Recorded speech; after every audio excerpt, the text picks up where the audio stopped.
dia, paz do Senhor Jesus. Bom dia, paz do Senhor Jesus. Um ótimo dia a todos. Que a paz esteja com vocês. Hoje vamos continuar Atos 18, 19 e 20. Não se esqueça de curtir o vídeo, de comentar, compartilhar, se inscrever no canal, tá bom? Vamos orar? Senhor, meu Deus, meu Pai, te agradecemos, Senhor, mais uma vez por estar meditando na Tua palavra, Senhor. Nos dá sabedoria por meditar na Tua palavra, Senhor, de dia e de noite. Caminhar sobre ela, Senhor, todos os dias das nossas vidas. Em nome de Jesus. E não se esqueça de ler o texto completo na sua casa, né? Todos os 3 capítulos, para que a gente chegue junto no fim da Bíblia, no fim do ano. Amém? Eu vou ler aqui no 19, que o título diz: A Terceira Viagem Missionária de Paulo. E aqui Paulo estava em... Nossa, eu ia falar em Corinto. Ele estava em Éfeso. E aqui o ministério de Paulo em Éfeso, nosso título, né, de baixo. No 11 disse, né, no 19:11, Deus concedeu a Paulo o poder de realizar milagres extraordinários. Quando lenços ou aventais usados por ele eram colocados sobre enfermos, estes eram curados de suas doenças e deles saíam espíritos malignos. Aí no 15 diz, certa ocasião o espírito maligno respondeu, não, 14, os homens que faziam isso, deixa eu continuar. É, melhor continuar. O 13, alguns judeus viajavam pelas cidades expulsando espíritos malignos. Tentavam usar o nome do Senhor Jesus, dizendo, ordeno que saia em nome de Jesus a quem Paulo anuncia. Os homens que faziam isso eram os 7 filhos de Seva, um dos principais sacerdotes. Certa ocasião, o espírito maligno respondeu, eu conheço Jesus e conheço Paulo, mas quem são vocês? O homem possuído pelo espírito maligno saltou em cima deles e os atacou com tanta violência que fugiram da casa, despidos e feridos. A notícia do ocorrido se espalhou rapidamente por toda a cidade de Éfeso, tanto entre judeus como entre gregos. E sobre eles veio um temor reverente. E o nome do Senhor Jesus era engrandecido.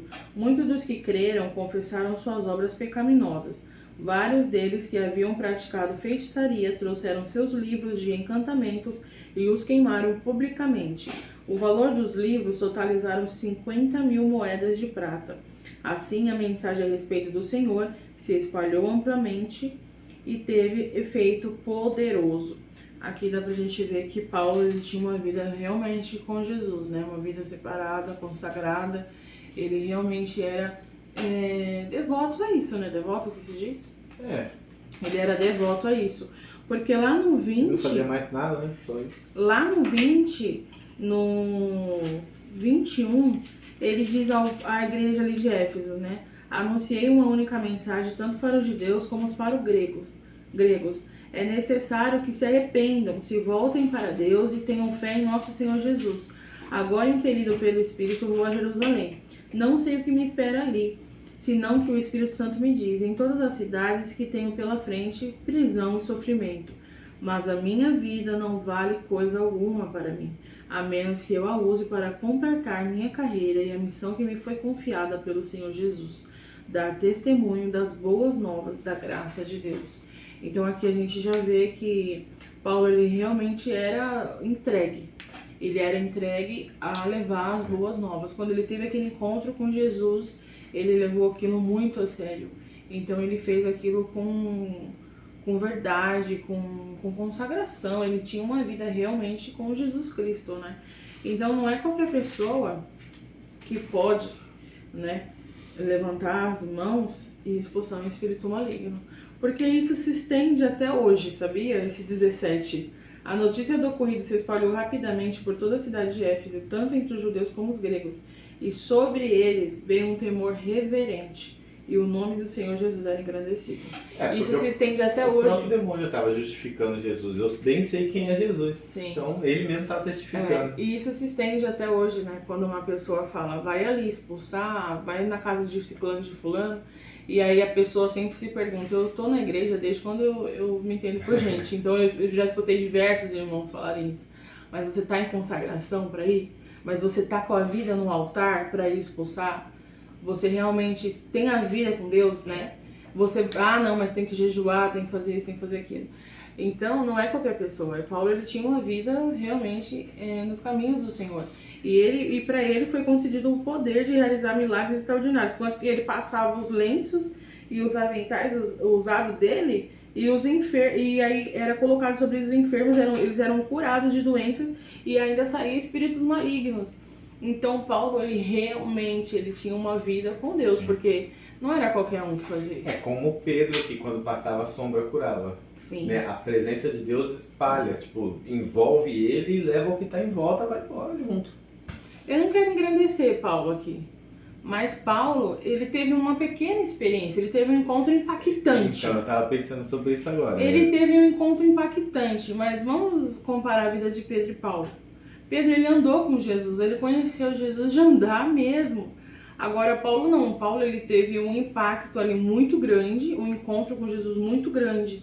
Mas eu acho que, como Jesus disse, né, felizes são aqueles que creram e não viram, né? Então, Paulo, ele não viu o ministério de Jesus, ele não viu o que aconteceu. Ele ouvia, né, falar. Sim. E ele ainda perseguia os cristãos, né? Então, ele teve um encontro, foi impactante, foi muito impactante. Mas não foi igual Pedro, né? Que foi ali encontrado na beira da praia, foi chamado para ser...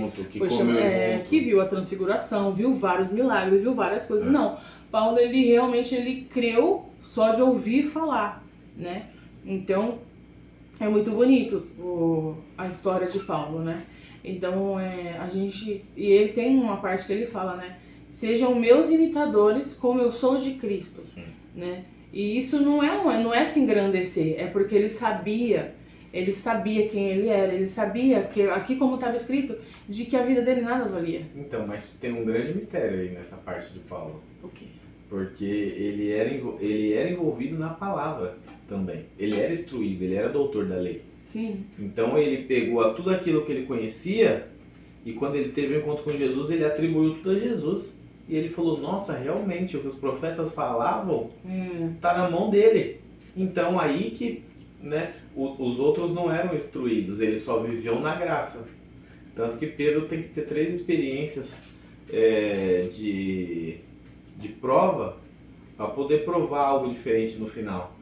Paulo foi uma só, foi na pancada, porque ele conseguiu juntar as duas coisas. Por isso que ele diz, sejam meus imitadores. Ele podia falar, sejam imitadores dos apóstolos. Ele fala, sejam meus imitadores, como na lei quanto na graça.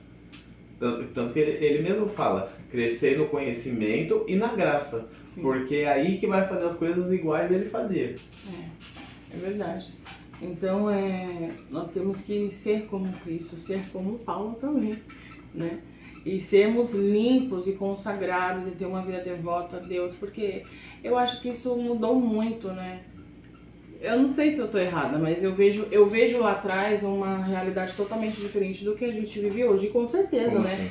Porque lá o povo, eles lá realmente... Lá atrás você diz aqui. Isso. Tá. Lá eles realmente, se estavam errados ou não, eles realmente tinham aquele maior tempo com Jesus. Eles cresciam desde pequenos aprendendo a lei, né, nas sinagogas e tal. Então aquilo era de se admirar. Né? Não, mas isso hoje existe, não. Isso acontece ainda, mas para os judeus. Tá. Segue nesse mesmo modelo ainda. E hoje não, a gente foca primeiro na nossa vida profissional, né? E aí nas nossas coisas, na nossa vida, é tudo nós. E aí a gente esquece do tempo mais precioso, da pessoa mais preciosa da nossa vida, que é Deus. A gente não se dedica às coisas de Deus, como Paulo se dedicava, né? A gente não se dedica a aprender a Bíblia. Eu acho que a maioria dos cristãos, né? Não tô aqui generalizando, mas vamos supor, eu acho que 90% dos cristãos não conhecem a Bíblia. É isso. E isso é um erro, né? Então lá os judeus ainda até hoje, eles conhecem a lei, né? Eles crescem conhecendo, aprendendo a lei. E a gente não. A gente tem pessoas que nascem e morrem e nem sabem o porquê que seguia Jesus. Exatamente. Né? Não sabem verdadeiramente da palavra. Então a gente tem isso aqui é um privilégio. A gente precisa mergulhar, né, na palavra, entender a palavra, se consagrar, orar, estar, né, nos caminhos retos do Senhor, porque pode vir um dia que você precise expulsar. Imagine o diabo rindo da tua cara e falando, tá bom, esse daí que você tá falando eu conheço que é Jesus, mas e você quem é? Sim. Né? Tava pecando agora há pouco, agora quer vir falar comigo? Tava dando a mão pra mim, eu já vi assim, já falou, oxe, tava dando a mão pra mim agora há pouco, agora você quer me empurrar pra fora? Então, Já ouvi testemunho assim, já. ele conhece a palavra também. Conhece, muito mais do que Paulo. Muito mais que Paulo, porque ele tava aí muito mais tempo. Então nós temos que nos aprofundar na palavra e se limpar cada vez mais para que nós tenhamos uma vida devota também com Deus. Colocar Deus em primeiro lugar, como primícia. E depois as nossas coisas, depois a nossa vida, os nossos sonhos. Não é que isso não importa a Deus, tanto que Ele nos ajuda o tempo todo a realizar sonhos e tal. Mas a gente muitas vezes esquece dessa primícia, do principal, que é Jesus, que é o Espírito Santo, Deus na nossa vida. Tem que ser Ele primeiramente, depois as outras coisas, né? Que a gente tenha uma vida de sucesso mais com Deus do que profissionalmente. Não ao contrário. A gente foca em tantas coisas, em tantos sonhos, em tantas que a gente acaba deixando Jesus para trás. Jesus vai ficando, vai ficando, vai ficando. E o que adianta tudo isso? Não adianta nada, porque isso tudo vai ficar, né? A traça corrói, né? As coisas vão ficar, as coisas vão se acabar. E nós também só somos pó. Então a gente tem que se preocupar com o principal, que é o nosso espírito e nossa alma, né? E estar alinhados na palavra do Senhor, para estarmos firmes na rocha, para conseguir resistir às astúcias ciladas de Satanás. Não é verdade? Isso. Porque ele mesmo aqui falava que a vida dele não valia coisa alguma, a menos que ele usasse para completar a carreira e a missão que foi concedida a ele, que foi confiada pelo Senhor Jesus. Então você está fazendo isso? Você está usando a sua vida do jeito correto que Jesus te confiou? Ah, mas eu não sei qual é o meu chamado. Peça a Deus direção. Porém, a palavra já diz. Porém, a palavra diz, ide fazer discípulos de todas as nações, porque ele vem. Então você só tem que pregar as boas novas. Mas eu tenho que pregar num púlpito, eu tenho que pregar no microfone. Eu não sei. Eu não sei. Pregar no seu emprego, na sua escola. Eu não sei como que Deus vai te usar. Mas de qualquer maneira, fale para quem está do seu lado. Fale para quem você ter a oportunidade, não perca a oportunidade de falar de Cristo. Mas primeiramente, se aprofunde na palavra. E seja uma pessoa diferente, né? Seja diferente, Importante. Seja limpo, se aprofunde na palavra. E aí Deus vai te usar mais e mais e você vai entender o que de fato você deve fazer. Né? Porque pregar a palavra a gente tem que pregar, mas tem uns que tem, né, chamados para uma coisa, outros para outras e tal. Mas não dê desculpa de que você não sabe o que você tem que fazer aqui nessa terra, porque já está aqui, já está escrito, né? Que é anunciar as boas novas de Jesus, tá bom? Você quer falar mais alguma coisa?